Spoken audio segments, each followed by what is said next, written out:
Hello, everyone. My name is Dr. Richard Horowitz, and I'm the co-host of the Doctor's Talk Healing Lyme Summit 2.0. And it is really my great pleasure to introduce to you today Dr. Jacob Teitelbaum. I've known about Jacob's work. Jacob, I think it's been probably almost 40 years I've known about your work.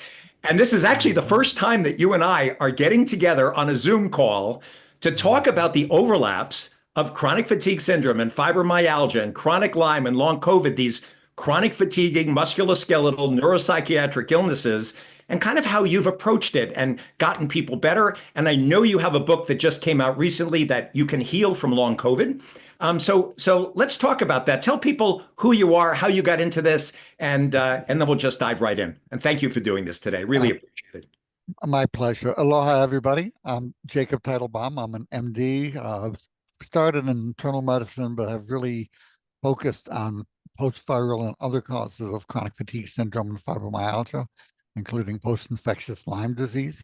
I got into it the old-fashioned way. I was in medical school in 1975, got this nasty viral infection. You could see the infection in the test, but you couldn't identify it. But 6 weeks later, when I was still non-functioning, the professor said, well, the virus should be gone and we don't see anything else on the test. You must be a depressed med student. Well, I was paying my own way through med school. My dad was dead, so I was paying my own way and working as a nurse in Children's Hospital, blah, blah, blah, blah, blah, blah, blah. I couldn't work. I couldn't go to school. I basically had to drop out of med school and was homeless, sleeping in parks. Um, so that's how I got on the other side of the white coat, where you are now. And it's funny, my life was crushed. Everything I'd always geared to being a healer, which in those days meant being a physician. That was the only option we knew about, even since I was a little 8 years old, as far as I can remember. And it's as if the universe put a holistic healing medical school sign on my park bench when I was sleeping in the parks. And all these energy workers, chakra workers, nutritionists, naturopaths, I didn't even know there was such a thing. As a med student, all these different people came by, and and I met them on my journey through homelessness. Sometimes they had pizza with them, and I even ate. Back then, I kept kosher, so it was more like the hard-boiled eggs kind of thing. But it was kind of quite the experience. But I was able to take bits and pieces of what they each taught me, put it together, formed an approach that got me better. I was able to get myself better. Went back to medical school. This next year will be 50 years. By the time this airs, it will have been 50 Wow. years that my focus has been doing research on effective treatments. I'm a science geek. I will go through literally tens of thousands of studies, and I know how to tear them apart to see what they say. And I what my focus is doing the research writing. I've done a dozen books. One of them's over my shoulder from Teach Fantastic. Those of you with long COVID, you can heal from long COVID. It's a very simple, straight to the point book. My focus is on teaching you how to recover. I can tell you right now, for most of you who have the fatigue, achiness, brain fog, can't sleep, widespread pain, in this kind of mix of symptoms, you can get well. And we will teach you today how to do that. That's great. Giving hope to patients, it's so interesting you said that because I find with patients, I think it's one of the reasons I also get along with patients so well is because I have this. I've also wanted to be a healer, by the way, since I was very young, same exact thing. Even thinking of energy healing, doing that. Of course, in med school, they don't really teach you that. But of course, then in the spiritual journey that I've had over time, you learn some of these other techniques, and a lot of it is intention, isn't it? It's about having compassion and putting yourself in people's shoes. And you were there. You were sick. You had a chronic fatiguing illness, and you had to find your way out of that. So, what did you find in yourself that made the biggest difference? And what are you finding in your patients, for example, that allows them to heal from these illnesses? Because a lot of people are suffering from this. Number one, knowing, when you've had people with white coats all come up to you and something's wrong with you, and they're going to you and your family, you're crazy. There's nothing wrong with it. Don't encourage it. All this kind of hateful, abusive kind of things. And you can't get well. If anybody gets you well, they're a quack. They're trying to, there's all this messaging to drag people down and to make sure they don't get better. I mean, it's well-meaning. These are all nice people. I've never met anybody out there who's not a good person. Um, but number one, realizing, yes, this is a very real disease. You look back to multiple sclerosis, that used to be called hysterical paralysis. Think of that. Yeah, MS, you're paraplegic. They wheeled you into the doctor's office, and the doctor was telling your family this person's hysterical. It's just hysteria. Same thing is going on now. The one, hope, as you say. Number two, knowledge. Knowledge is power. Once you understand what's going on, it's not a single magic bullet, but it's a mix of things. It's a cascade that happened from the infection.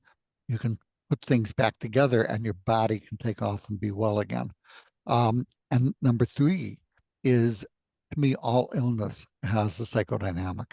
For example, heart attacks. If you have hostility from repressed anger, there's much higher risk of getting a heart attack. You wouldn't dream of somebody coming into the emergency room with crushing chest pain and say, "Oh, let's express your feelings, but relax." The person will grab you by the throat with their dying breath and squeeze, as they should. Um, but you want to treat the underlying thing. In this condition, the psychodynamic is we tend to be people pleasers. We're afraid of conflict. We have trouble saying no. So learning authenticity, learning to say no to things that feel bad, needing no justification. Besides, that doesn't feel good to me. No. And then that's not an opening for a discussion. That's a no. That's a final answer. Turn around, walk away. Yes. Um, Otherwise, you're going to drain your energy and you'll find another way to get sick. So we will teach you the physical aspects between optimizing energy production and the problems caused by low energy today.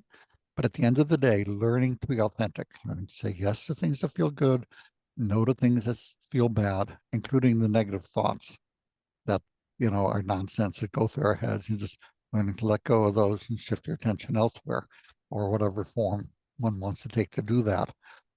These are all part of the healing process. I tell people it's interesting you bring up the psychodynamic process early on because when I tell patients about this, and I do tell them, by the way, exactly the same thing, that they have to have hope, they have to have belief in themselves. And a lot of my patients, unfortunately, there's been a lot of abuse. There's been physical abuse, emotional abuse, sexual abuse. A lot of these patients have to do limbic retraining. I send them for the anti-Hopper dynamic neural retraining or the gupta amygdala insula retraining or primal trust, Apollo neurofeedback. But you're right. I mean, I find the mind-body connection, if you have been taught early on there's something wrong with you, you don't deserve to be well, that immune system will not respond properly. And I have had patients after going through a real healing crisis where they discovered the abuse that they had like hidden down below. It's interesting that some of these difficult infections, in one case, I'm thinking Bartonella specifically, she could not get over it. And once it came to the surface and she realized, oh my God, I'd been hiding this down below, and she got through it, the treatments I was giving then all of a sudden were effective. So yeah, I think this is a really important point for people to realize that psychodynamic is very, very important. Yeah, let me give it, because usually I also will start with the biochemistry and then finish with the bio. But I think you probably have a more aware crowd, that watches you. So I'm going to give one other thing before I launch into the biochemistry. I mentioned I used to work as a nurse in Children's Hospital when I was in med school. That's how I paid my tuition and my rent and all that kind of stuff. And I was getting ready to rotate onto the burn unit. So I asked my psych professor to teach me hypnosis so I could use it with the children to do the dressing changes without it being that painful. These really badly burned children. And while he was teaching me this, he taught me this interesting thing that stuck with me. He said, if you go into a quick hypnotic state right when you've been burnt, you won't blister. Like yesterday, I'm a butterfinger, so it's a really good reason I'm not a surgeon. And I burned myself a lot last night, burned my fingertips. I can go into a quick hypnotic state and I can let my psyche know, don't worry, there's no injury. Because what he said is that the blister is not caused by the burn, it's caused by your immune system directed by the mind. It's going there thinking there's an outside invader, and then you blister. Now the skin will turn white and fall off from the burn, but the blister is our own psyche's reacting. What I found is if I have like a big tooth that needs to be pulled or anything like that, if I go into a quick, simple meditative, hypnotic, pick whatever you want state, and let my psyche know this is friendly, welcome this in, this is for our healing, it's good. I don't get inflamed. They say, oh, you'll be out of work for a week. No, a week, an hour later, I was back to work with no pain, no swelling. By the same token, the reason you get all these stories about how to get rid of warts in the full moon after throwing 8 frogs in the air that are dead. I mean, all these things that engage the deep psyche is that warts are a virus that hide. But if you can direct the psyche and go, hey, that wart over there, that's a virus, please go get it, the wart will go away because you can direct your immune system to either stand down or to go after certain areas that it has trouble knowing what to do without our consciously directing it. Now, so you bring up I mean, obviously, I know the stories on hypnosis that, in fact, somebody under hypnosis, you can take what they think is a cigarette that's being burned, and they will get a blister if it was a pencil, right? I mean, I know the stories on it. The question I would have, though, in the days of now of long COVID and Lyme, in long COVID, we're seeing a lot of T cell exhaustion where, they don't have enough natural killer cells. The T cells are exhausted. In Lyme disease, we see these patients with immune deficiency, chronic variable immune deficiency, subclass deficiencies. Um, are you checking for these type of things, or are you finding, in fact, the way you're working with patients, that even if these things are there, the mind is actually so powerful that you can still make a difference and get them better? And it's interesting you bring up warts because I had them years ago when I was young, and none of the classical things worked. But I had heard about Tuja, a homeopathic, and I'm not normally a doctor who uses a lot of homeopathics, but I had heard about it from a friend. I believed my friend Bill about it because he's been using it. And lo and behold, whether it was the power of my mind or not, or whatever it was, it did go away and never came back. So I'm kind of curious. Do you find, like, is it certain types of people that will respond to this type of suggestion? Because obviously, I think a lot of our patients do want to get well, and it's good to focus the healing. But of course, they do have underlying immune deficiencies that sometimes makes it difficult. And that's why I don't begin with what we just talked about today. I begin with, so far, I begin with the biochemistry. I begin with what I call the SHINE protocol. Our double-blind, randomized double-blind placebo-controlled research looking at people with CFS and fibromyalgia, including post-infectious, post-Lyme, all of these kind of things, as part of the Lyme disease and the rest, showed that a simple thing called a SHINE protocol. S is for sleep. Got to get them sleeping because that's critical for immunity. H, hormonal and hypotension. So the autonomic dysfunction, the POTS, all of that, and all the hormone issues, all of that needs to be addressed under the H. I would be infections, inflammation, immunity. All of that can be addressed biochemically. N is nutritional, including herbs and nutrients, and E is exercise is able, just a little bit, not this heavy, stupid pacing thing that crashes people, but enough to prevent deconditioning. 91% improve with an average 90% increase in quality of life. So how do I address? Do I do natural killer cell levels and immune subsets for the IgG, A, and 1 to 4 deficiencies? Usually not.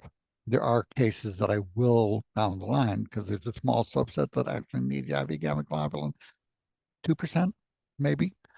We actually did one study using recovery factors. It's not available in the United States, out in the rest of the world at recoveryfactors.com.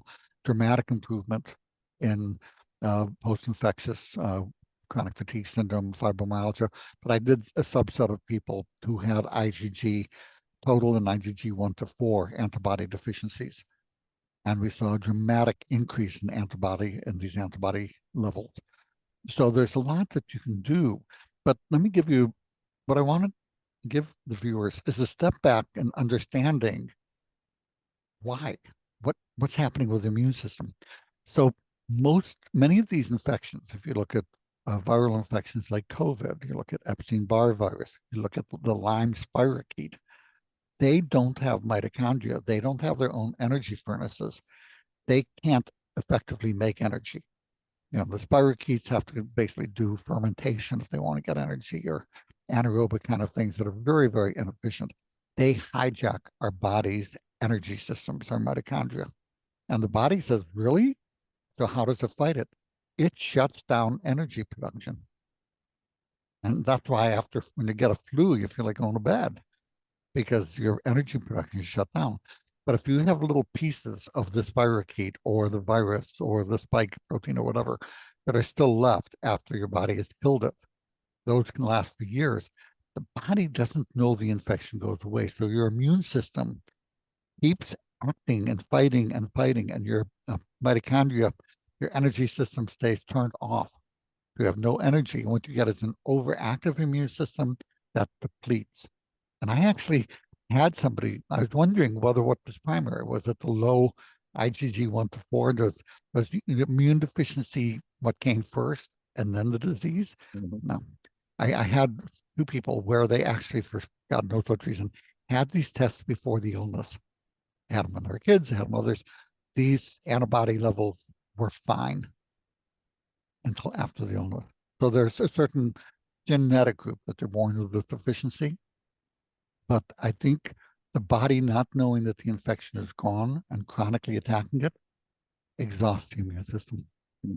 You know, in Lyme disease, what I found, because I've been doing research on it now for close to 40 years, we found, Hopkins researchers found about 10 years ago or so, that it was a persistent biofilm bacteria similar to tuberculosis or leprosy.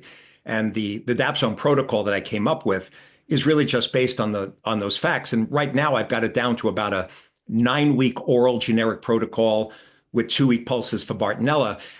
It is true that the ones that I have difficulty with, it's interesting when you talk about the mitochondria. And I'm curious if you're talking about also the cell danger response, because I do think with the Dapsone protocol, and it's interesting, of course, I came to the MSIDS model similar to where your SHINE protocol is coming from, because if you don't sleep, you get high levels of IL-6, right? My patients, the adrenals are off, the testosterone is off. They have POTS dysautonomia. It's everything you were talking about. They need to exercise, but because they're deconditioned. But some of these patients that do all of these things, I'm wondering whether the cell danger response that Bob Lane is talking about in some cases, where the mitochondria get stuck in the cell cycles and they can't move. And they talk about needing extracellular ATP. And in the autistic population, he was talking about using suramin and things like that. I know from Hopkins, they've used sulforaphane glucosinolate. It's the closest they could find. What do you do for these people? You're talking about the mitochondria shutting down, and clearly the mitochondrial dysfunction is an issue. Do you think the cell danger response is playing a role in most of these chronic fatigue, fibro, long COVID cases? I mean, they're showing the virus seems to persist in some of the long COVID cases now, whether it's in the gut, they're getting inflammatory bowel, or it's pieces of the virus in fibrin clots. I'm just kind of wondering if you're seeing similar things where the mitochondria are just kind of stuck. The body, obviously, the virus may still be there, or it may be gone, and it's pieces of the virus. How do you reset the mitochondria? So here's the thing, there's many things. If you view this whole process, these chronic fatiguing illnesses, which is a good name that you have for them, as basically an energy crisis, and then the low energy levels, there's a circuit breaker in the brain called the hypothalamus, little almond-sized thing here. It uses more energy for its size than any other area in the body. So when energy level drops, that circuit breaker goes off. It's a protective mechanism. It controls sleep, your entire hormone system, the blood pressure, pulse, POTS, that whole kind of a thing, temperature regulation. All of this is on that circuit. So you see this cascade.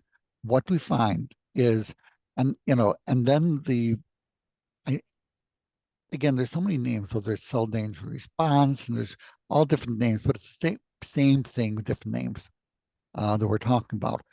What I find is when you restore energy production, and you can get the circuit breaker working again or bypass the functions with the SHINE protocol, the cells have enough energy then I think to finish the mop-up operation. And then for some reason, the mitochondria turned back on because in our study, 2 years out, we were able to wean off most of the treatments in most people, and they stayed okay. They stayed well or continued to get better and better, actually. So it was like a crutch.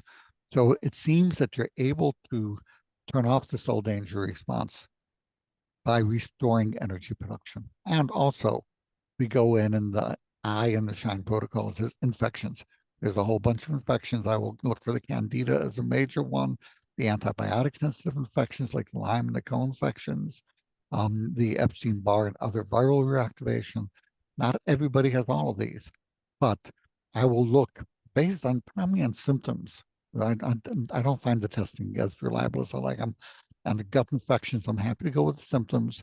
I will treat, see how they respond. Mhm. And usually they respond really well. We do find in our population, the minute I always have them on nystatin and low carb diets when they're doing the dapsone, and I keep these antibiotic protocols short. But you're right. I mean, probably about 10% of my patients, when they finish the protocols, I ask them the symptoms of looking for a white tongue. Do you have gas and bloating with carbohydrates? Have women had, vaginal discharge, symptoms of candida? And many of these patients, if you give them fluconazole and clear that, they actually do say they feel a lot better.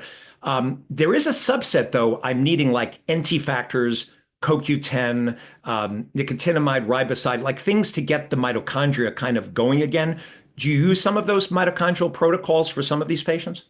Well, what I found, we did a recent study of 188 people with chronic fatigue syndrome. Half of them were post-infectious and fibromyalgia. What we found was that using a special form of ginseng, most ginsengs no longer have the active components in optimal levels, but it was called HRG80, a red ginseng, and they have capsules of chewable tablets. Get the chewable tablets, it's a quarter the cost. One half to one of those tablets a day was enough to increase energy over 60%, increase stamina over 70%. So quite remarkable. There are things that you can use to increase the absorption. There's a natural product called gamma cyclodextrin. It's just a natural compound, can increase the absorption of many of these nutrients eightfold. And I say this because so many of you are used to having to take handfuls of pills all day, and it's kind of crazy. So I'm starting here. There are ways you can keep the pill count down and make it more effective. So that's why not the capsules of HRG80, but the chewable tablets, one half to one a day. I find the CoQ10 very helpful, but I'm going to get the chewable CoQ10 from a company called Terry Naturally that has the gamma cyclodextrin in it, 100 milligrams a day. That's instead of 700 of others. I'm going to go with a good multivitamin.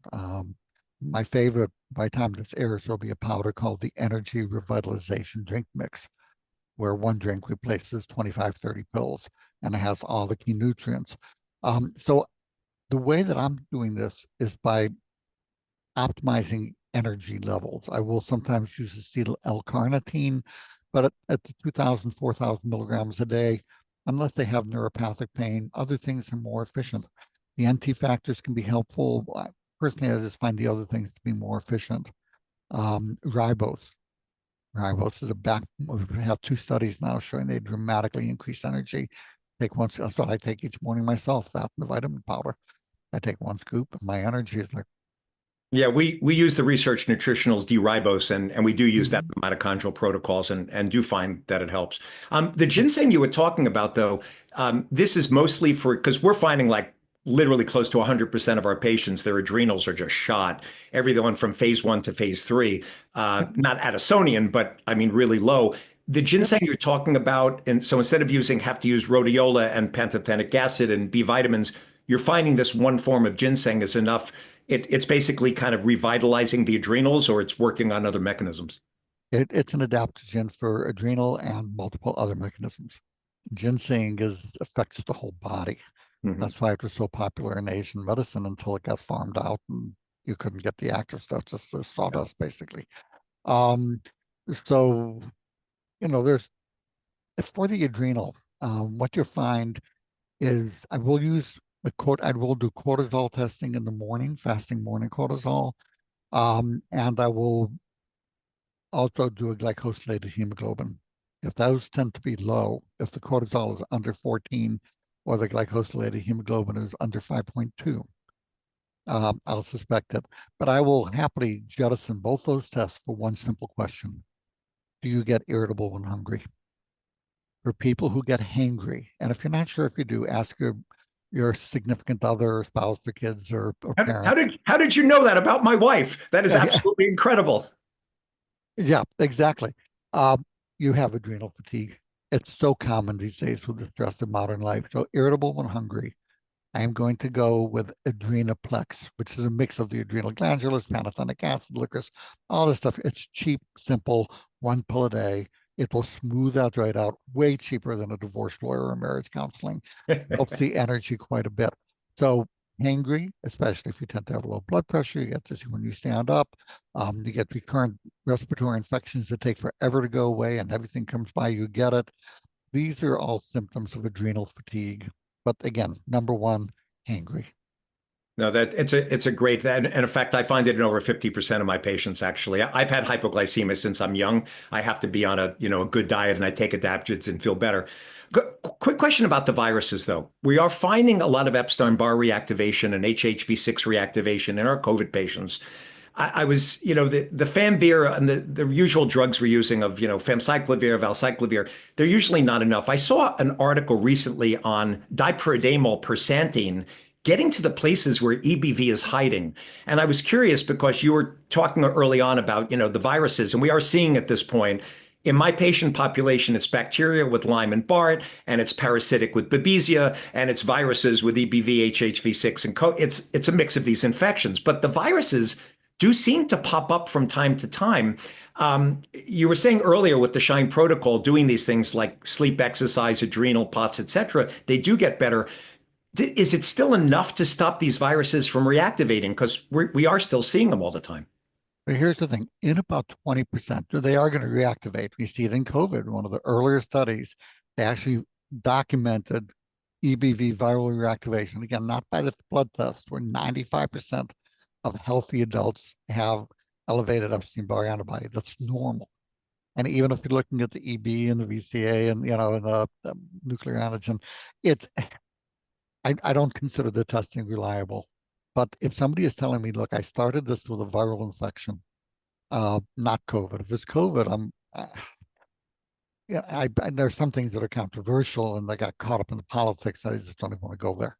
Um, but for those who had other viral infections or where they feel flu-like, I will go. The Famvir is nice, or the Valtrex is a gram 3 to 4 times a day of the Valtrex, or 500 to 750 3 times a day of the Famvir.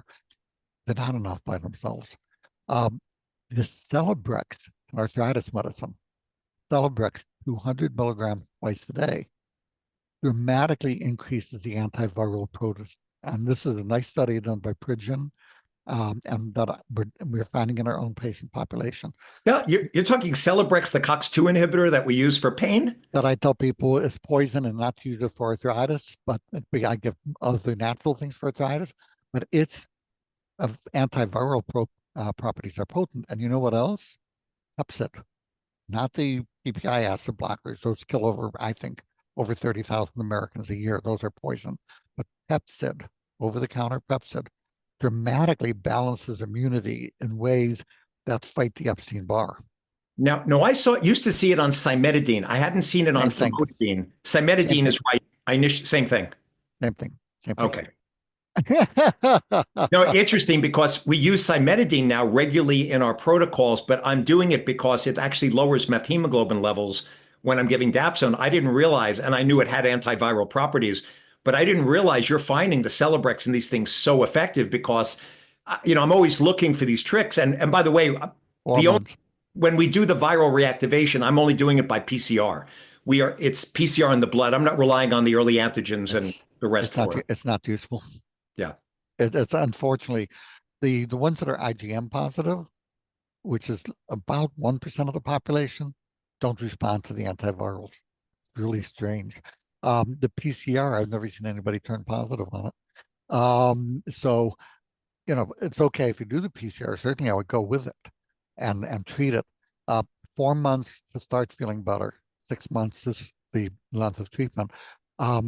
But yes, you'll see with a post-Lyme, you'll see with really any of these infectious things, they trigger a jailbreak, and I think it's not just Epstein-Barr. I think it's a bunch of other viruses that they trigger a jailbreak, so the immune system's overwhelmed because that way the infection that does that can survive better. But yes, I will go with those things, and adding in the Pepsid is a good idea. Even 20 BID, 20 twice a day, 20 milligrams over the counter, cheap. These things are all cheap now, and that's why I don't want to go into the politics of it. They work very well. That would be a whole nother discussion, by the way, the politics of medicine. We don't, One I and want by to the stay way, out of these days. the when COVID first came out, by the way, I published the first article in the medical literature on glutathione. It was in April in 2020, and I didn't know at the time, I didn't realize that I was using glutathione for herxes to keep down inflammatory cytokines by blocking NF-kappa B. I was using it to detox chemicals and mold. I had forgotten that many of the viruses need to lower glutathione to replicate. And I didn't lose one patient to COVID in the last 4 years using higher dose glutathione. And I realized then the NAC was stopping the microclots because it was stopping von Willebrand factor. And at the time when I was giving it, I didn't know why it was working in the full amount, but I now realize with what's coming out in the literature that all of these things have antiviral properties. Treating long COVID and even acute COVID, clinical glutathione, so one that's reduced and absorbed. A highly absorbed Curamed, because again, we talk about things to increase absorption. So there you can add the curcumin oil called Turmerone, increase the absorption of curcumin 693%. Mhm. Suddenly one pill replaced the seven. So I will use a Curamed, and you don't get the damage to the system because it's antioxidant, it's anti-inflammatory. So you've knocked out the two main forms of damage that the COVID virus does in the short and long term. Yeah. Yeah, but they're cheap. And I don't know, I'm going to mention the ivermectin. I hate saying it. I wish the studies showed that it didn't work, because I know I sound like an utter idiot because all the propaganda that's been put out about it. I kept looking at a study and go, please show me this doesn't work. So I can keep my mouth shut and not look like an idiot. So But I it will tell works. you, I'll tell you where I saw the discrepancies. I was looking at Pierre Corey's work early on, and early on before Paxlovid was available, I was using ivermectin. We're finding a lot of our patients have flavivirus infections. They're getting overlaps now between West Nile and dengue fever, the Powassan virus. A lot of these viruses are and they're chronic persistent Zika virus. They're chronic persistent flaviviruses. Interestingly enough, ivermectin has effects on these flates. It's been published in the literature very well. And I looked at Corey's work. There were clearly effects I saw from the ivermectin in culture and the rest. I think where people got confused, and we don't have to discuss this, all today, but I think where they got confused, the New England Journal, when they published the study early on, when they were doing it for 5 or 6 days and didn't find any difference, I never used it alone. I've always been using it with glutathione, right? Many other ways of kind of supporting the immune system. So, for me, it wasn't a one shot. They always do in these studies, they're using one drug at a time. I'm using a lot of antiviral support at the same point. Yeah, I don't want to get distracted on that because No, the we politics of we're in it. agreement. So I'm going to let it go. So, but how can you get water? You're sitting there, you've had the Lyme disease, you've done the antibiotics, maybe you felt better, maybe you didn't. But then you felt better, but it wasn't enough. It came back. You need to keep going with higher and higher. You should please consider that you have post-infectious chronic fatigue syndrome, cell danger response, hypothalamic dysfunction. You triggered this cascade. You can turn off the cascade and restore health with shine. And that's optimizing sleep. I know I'm repeating myself, but it's No, no. worth By the way, for these type of talks, repeating yourself is actually excellent because people get a the lot more brain out of fog. it. And by Well, the way, the Shine yeah, protocol is the MSIDS. It's part of the MSIDS model that I talk about. So please go right ahead. Yes. yeah, it's the same. Our bodies don't care what acronyms we use. When I look at your MSIS model, except for toxicity, which I was thinking of calling it the FINS protocol because that is one component, they overlap. Mhm. So what can you do? Here you are, you feel kind of cruddy. Where to begin? Okay, begin with the N for nutrition.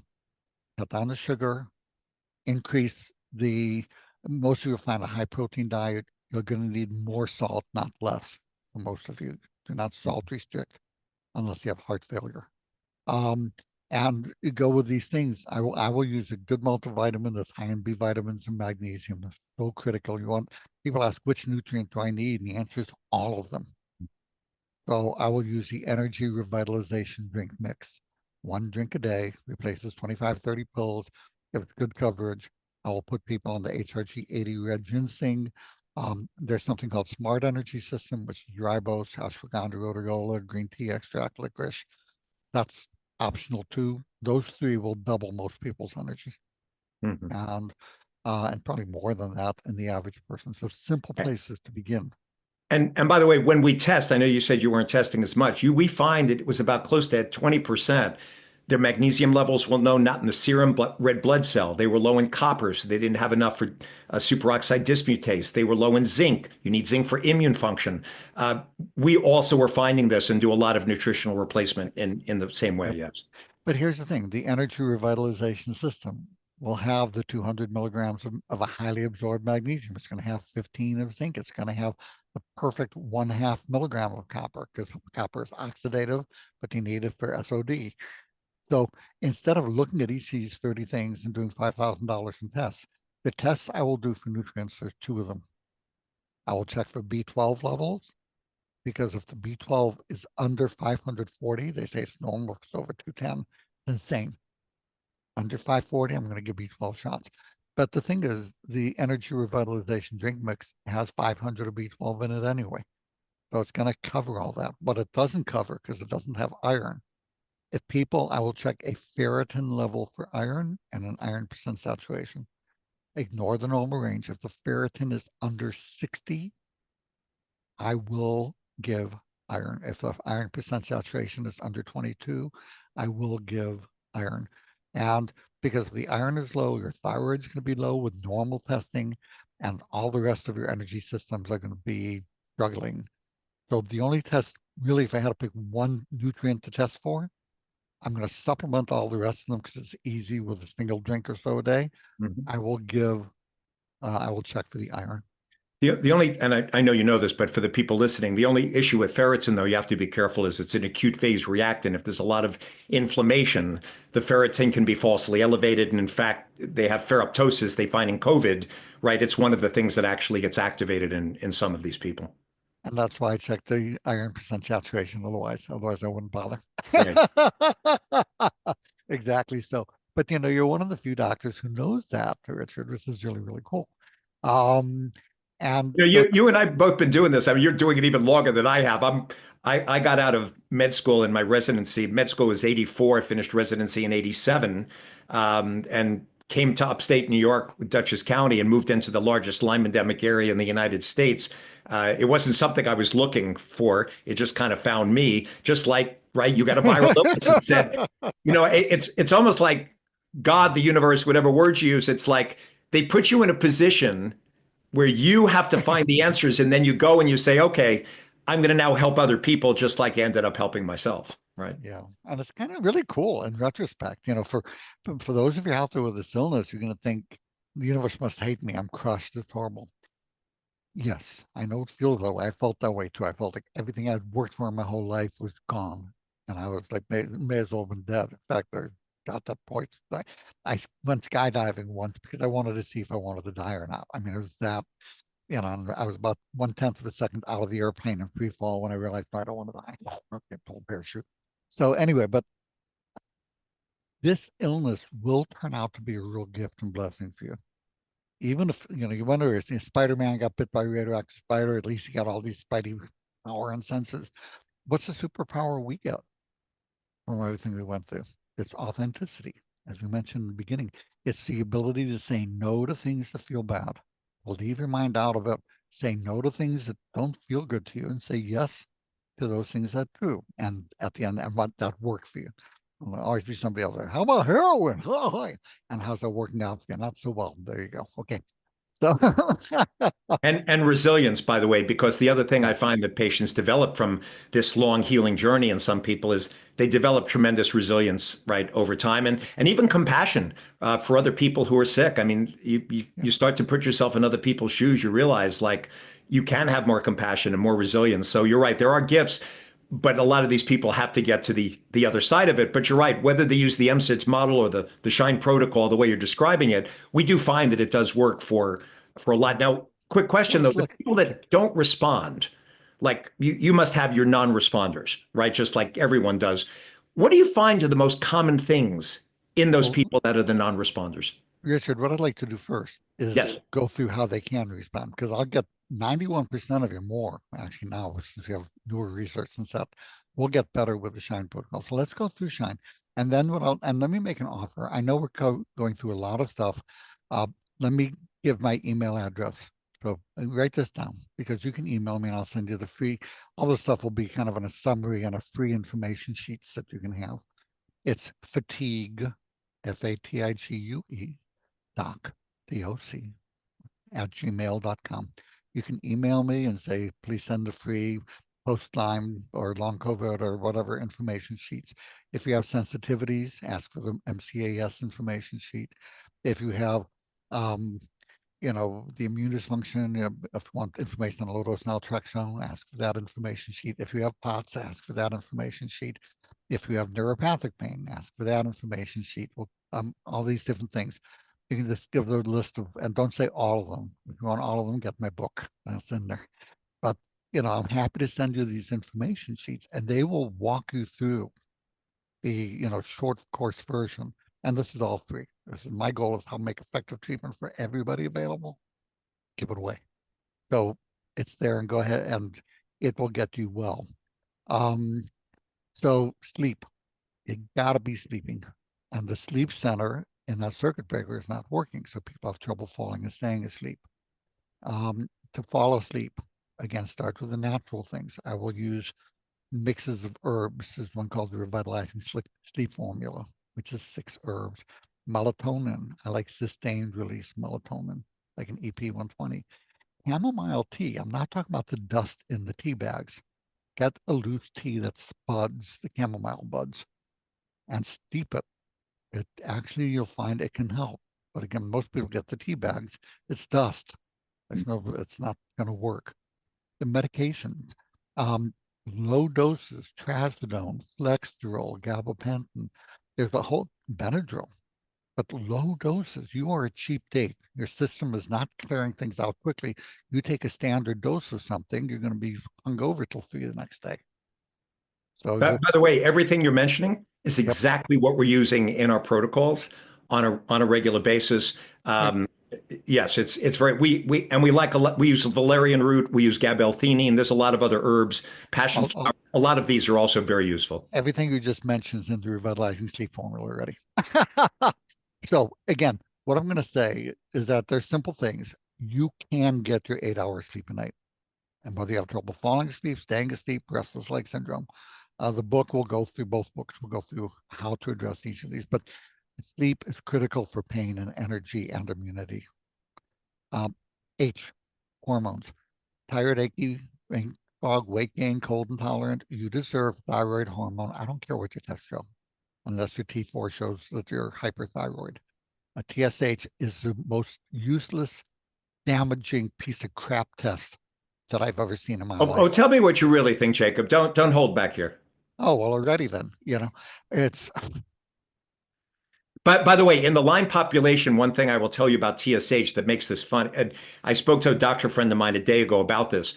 The inflammation affects the HPA axis, the hypothalamic pituitary axis. So a lot of times the TSH is falsely low, that looks like you're hyperthyroid, but the T3, T4, T3, T3 are on the low side, and people yes, get fooled. And the doctor says, "Well, I'm not understanding. Like it looks like you're hyperthyroid, but you've gained weight, you have constipation, there's cold intolerance, and then understanding they need the thyroids in the upper range of normal."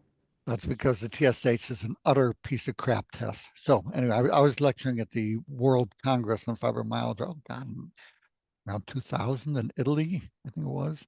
And one of the other speakers, Professor Gunther Neek, had was the world's leading expert on the effect of these infections on TSH levels and hypothalamic function. I asked him, Professor Neek, is TSH a reliable test in these diseases? Oh, absolutely not, because it goes down by 50% on average, not because the thyroid's okay, but because the hypothalamic dysfunction.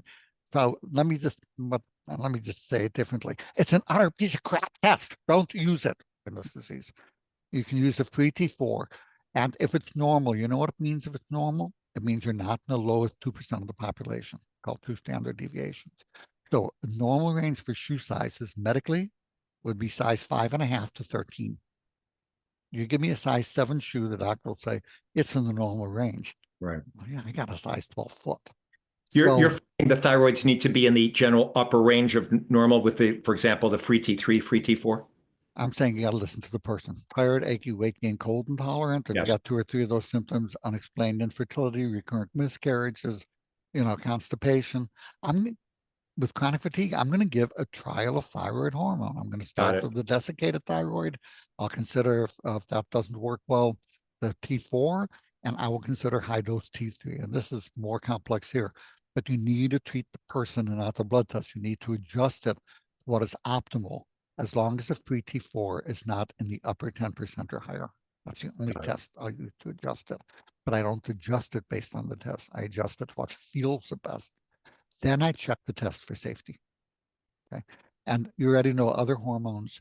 Adrenal, we talked about, testosterone in men and women, estrogen, progesterone.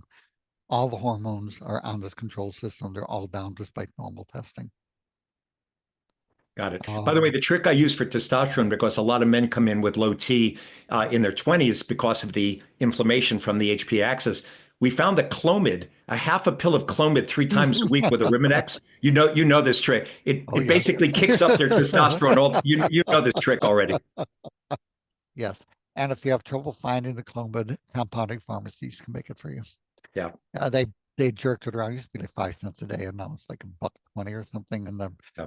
and hard to get. So yes. Great. Jacob, this is great. So we only have a couple more minutes. So is there any other parts of the SHINE protocol, things you want to go through specifically that you think will be useful? And by the way, when we're talking about chronic fatigue syndrome, right, and fibromyalgia and long COVID and chronic Lyme, the symptoms obviously all overlap. The difference I find with Lyme is it's good and bad days with migratory pain, migratory neuralgia being one of the hallmarks of chronic Lyme. Do you differentiate at all these illnesses, or it's basically, again, you're a clinician like I am. Do you differentiate at all whether it happened from a virus or because we're seeing a multiplicity of infections causing this now? Except to the degree that it's going to affect my treatment. I'm just going to go based on the symptoms and adjust it and based on the complex of things. Right. So if you have nasal congestion, postnasal drip, irritable bowel syndrome, add that nasal congestion symptom, I will treat for candida. If you have chronic flu-like, I'm going to give the Famvir Celebrex protocol. If you have There's a host of symptoms, we already have gone over these, that suggest antibiotic sensitive infections. Hmm. I will go with the antibiotics, and then I will go with the low dose naltrexone. Interestingly, PEA, get back to me in 2 months. We've started about 100 people on the PEA because they have a high absorption one now called healthy inflammatory response. Um, I'm sorry, it's, because we use PEA sometimes for mast cell, and I know for COVID, there's been some yes, studies on it. What is the brand you like? it's one by Terry Naturally. It's called Healthy Inflammatory Response. It has the gamma cyclodextrin in it, so you get the increased absorption. But it looks like it's the missing link between between sensitivities, mast cell activation, and the microglial activation. Both of those are triggered by inadequate PEA production. The body's not able to keep up with the PEA production. So I'm thinking that's going to be a missing link. Get back and let's talk again later. Give me a call or email. We'll just talk story with it.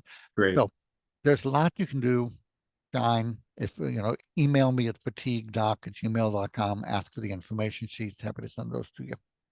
Just say for fibromyalgia or post-COVID, post-Lyme, whatever. Number two, pain. Pain is optional. You can get rid of pain. For those of you needing narcotics for pain, then the pain is more toxic than the narcotics. But most of you can get pain-free without the narcotics. My goal is not to get you off narcotics. My goal is to get you pain-free. My book on fatigue is fantastic. We'll go through each kind of pain. The arthritis pain, the muscle pain, so most of this is the brain pain from the microglial activation, the secondary small fiber neuropathy. This is all part of the cascade. One triggers the next, triggers the next, triggers the next. But the book will go through each of them and how to make that pain go away. Um, and then the sed rate, one blood test, the sed rate will distinguish. Most people have a low inflammation test. The sed rate's an inflammation test. Most people with this disease are under 7 or under 5. Normal is 20. If I see a 30 or higher, I am looking for inflammatory triggers like autoimmune illnesses. a whole array of them. And to me, that one simple test tells me what direction to be looking for triggers. Yeah. Yeah, we don't find the SED rate very high in most of our Lyme patients, but we do find it on occasion. In fact, I had a patient with a SED rate of between 80 and 90. And after the dapsone protocol, she was down below 20 for the first time. It's interesting. Dapsone is an anti-inflammatory agent. It gets great penetration into the brain. It lowers inflammation. It hits malarial organisms. It's good for autoimmunity. It hits biofilm persistophore. I mean, I've had some very good results with it. Even, by the way, low dose 25 milligrams a day, using it for inflammation. And by the way, I use LDN all the time in our patients. Very, very common for microglial activation. It's actually part of the protocols. We use it, without you and I ever having met. I'm not surprised, by the way. Our protocols are very similar because you end up coming to the same conclusions after a while when you've been in medicine for as long as we have.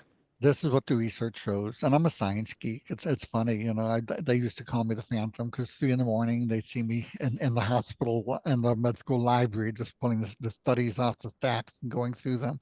Because I know the universe loves me because the most beautiful girl in the world had a thing for science geeks and she married me. I couldn't get a date to say I was too shy to talk to one, but she married me anyway. So we all get taken care of. Um, this is what the research shows. And I go to professors and I say, but here's the studies.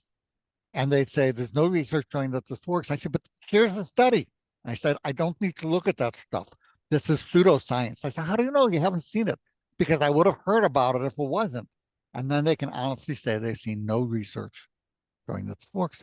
Then you meet other people like you and me. And, Alan Gaby and I used to have a study group. There were 5 doctors in Maryland. And so we'd get together and each of us would present what we're finding, and it was all the same thing. Oh my God, we're not crazy.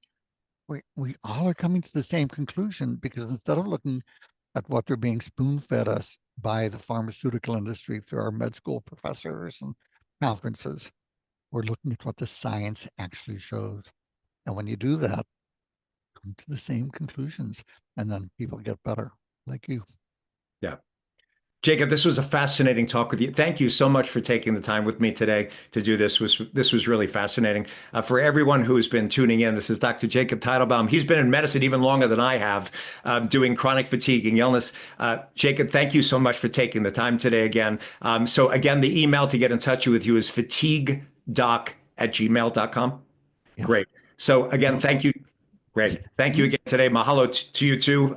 And thank you everyone for joining us. Again, my name is Dr. Richard Horowitz. I'm the co-host for the Doctors Talk Healing Lyme Summit 2.0. We'll see you again soon. Thank you for joining us.